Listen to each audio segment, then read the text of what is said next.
The first time we tried the Ouija board, nothing happened. Not a twitch, not a drift, just 3 sets of fingers resting on a plastic planchette while candlelight shook on the walls. Maya exhaled like she'd been holding her breath the entire day. Tessa gave me a look that said, "See, I told you nothing would have happened." And I laughed, quiet, relieved, because we've only been in that house for 6 days, and everything about it felt unfinished, like the building hadn't decided whether it wanted us to stay. We were roommates, 3 girls sharing a cheap rental near campus because our previous place got sold and we had to move fast. No time to be picky, no time to wait for a better option. This house was the only listing that didn't require a co-signer. It didn't ask 100 questions and didn't care that we needed to move in immediately. The landlord, Mr. Grady, handed us the keys with a smile that looked practiced. He walked us through the narrow living room, past the hallway that ran like a tunnel to the stairs, and he said something I didn't think about until later. "Keep a light on in the hall at night. We have old wirings." He said it like advice, but his eyes didn't match his voice. His eyes looked like someone who'd seen a problem he couldn't fix and didn't want to explain it. So yeah, when Tessa found a Ouija board shoved behind junk in a closet, we made it a dare, a way to laugh at our own nerves. But the second time we tried it, nothing happened again. Maya pulled her hands away, annoyed and scared at the same time. "This is stupid." Tessa smirked. "I told you, it's just cardboard. I should have taken that win, put the board back, gone to bed. Instead, I said one more time, then we're done." The storm earlier had messed with the power, so we had candles on the table and the living room lamp turned low. The rest of the house was dark, and the hallway looked like a long open mouth waiting to swallow light. Tessa leaned in, her voice dropped into a mock-serious tone. "If anyone is here, give us a sign." The planchette stayed still. Tessa's smile started to form. Mia's shoulders loosened. Then, the candle flame bent sideways, like something breathed across it from the hallway. The planchette didn't drift. It snapped, hard enough that all 3 of us jolted. It shot across the board like someone yanked it with a fishing line. It spelled fast, too fast. No pauses, no hesitation. "You're not alone." Mia's fingers slid off the planchette. Tessa's smile disappeared. Before any of us could speak, the planchette jerked again. "You're not safe here." The hallway creaked.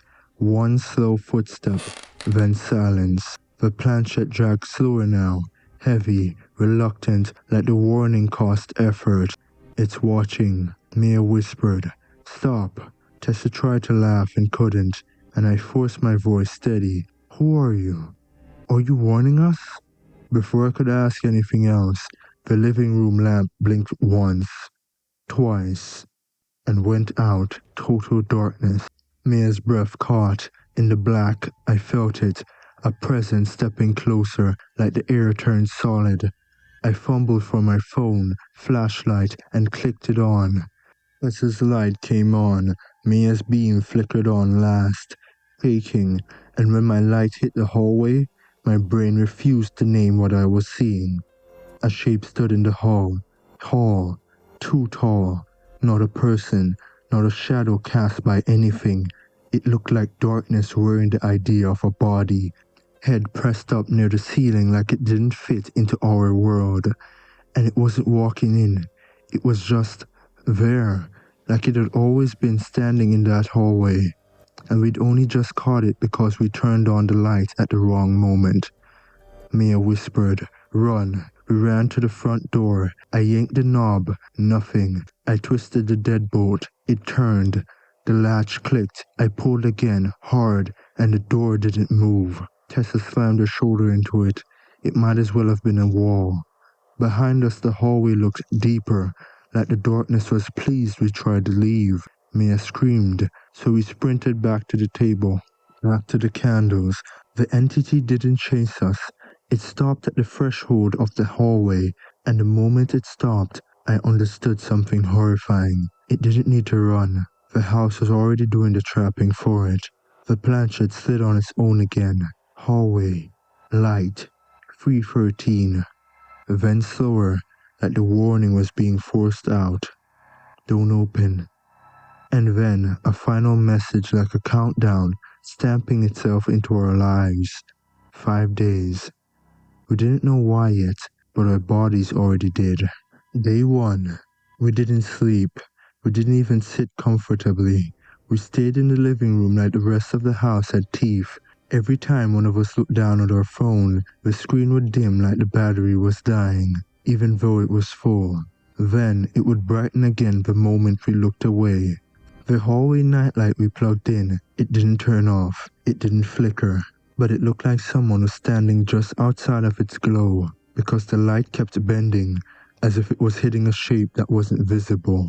At 3:13 a.m., the house made a sound like a deep inhale, not wind, not pipes, a slow pressure change, and then the hallway creaked like something shifted its weight. When the sun came up, the hallway looked normal again, normal enough to tempt us into doing something stupid. We tried the front door, it still wouldn't open. We tried the back door, it was the same thing. We tried the windows, they cracked, but never broke though, like the outside world wasn't behind the screen. We yelled for help, cars passed, a couple walked a dog, nobody looked. It wasn't just that no one heard us, it felt like the house was swallowing sound before it even reached the street. That afternoon, we stacked lamps in the living room like a paranoid art project. Power strips, chargers, flashlights. Mia looked at the Ouija board and said, "Ask it how to get out." We went back to the board. My voice came out steadier than I felt. "Tell us how to leave." The planchette moved. I was tenant before. Mia's eyes widened. "Oh my God, are you a previous tenant?" The planchette dragged again. "Yes, was. Alone. Tried to leave." Tessa swallowed. "What happens in 5 days?" The planchette moved like it hated the question. "It gets closer. It feeds on you." Mia whispered. "Feeds on what?" "Fear." Mia asked, "Did it kill you?" Then the planchette dragged. "Keep light. No dark." Then again, "Don't open." We didn't ask "open what" out loud, because the moment we thought it, the hallway creaked and the doorknob upstairs clicked like an answer. Day 2 is when it started playing with rules, not just showing itself, testing what would make us move. Our phones would show no service in the middle of the living room, but if we stood at a window and raised a hand like we were reaching for a signal, we'd get 1 bar, just enough to give hope. Then it would die again. The hallway got longer, not visually all the time. The hallway got longer, not visually all the time, just in quick, wrong flashes, like our eyes couldn't decide where the end was. We heard a soft tapping from behind the walls by the stairs, not loud enough to prove, just quiet enough to make you question your sanity. That night, the mimic came for the first time, and it chose the smartest voice it could. 3 knocks on the front door, slow, official. Then Mr. Grady's voice through the wood, calm, practiced, familiar. "Hey," it said, "maintenance, I need to check the wiring." Maya stood up so fast her chair scraped. Tessa's eyes locked onto the deadbolt. The voice continued, gentle. "It's not safe in there.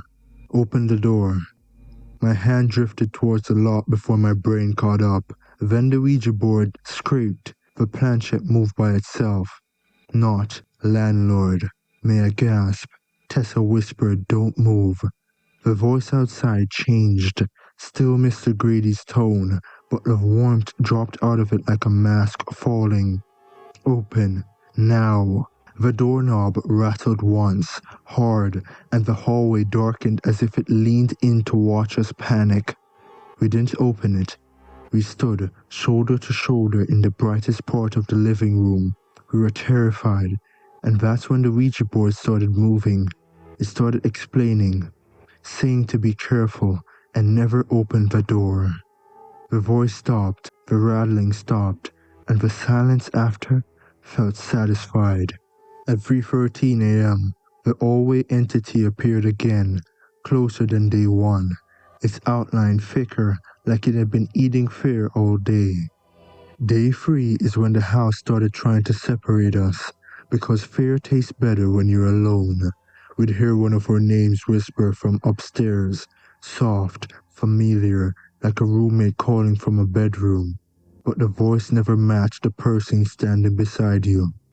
The bathroom door would slowly open by itself, not a slam, not dramatic, just a slow creep that made you stare until your eyes watered.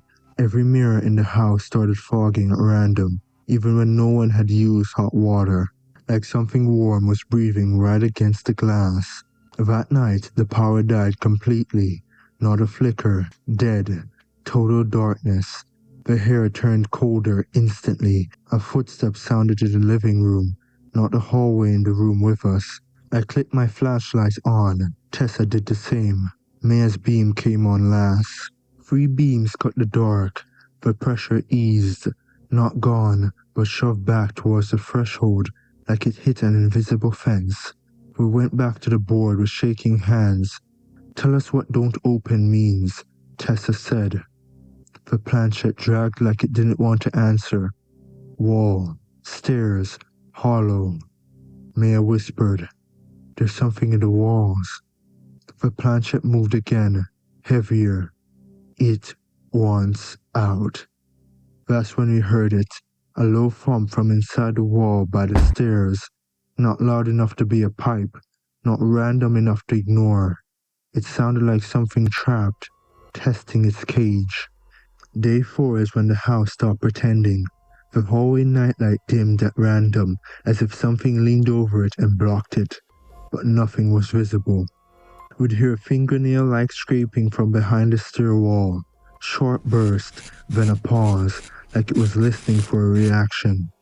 At exactly 3:13, every door in the house would click, not opening, just the sound of latches shifting, like the house was locking itself internally.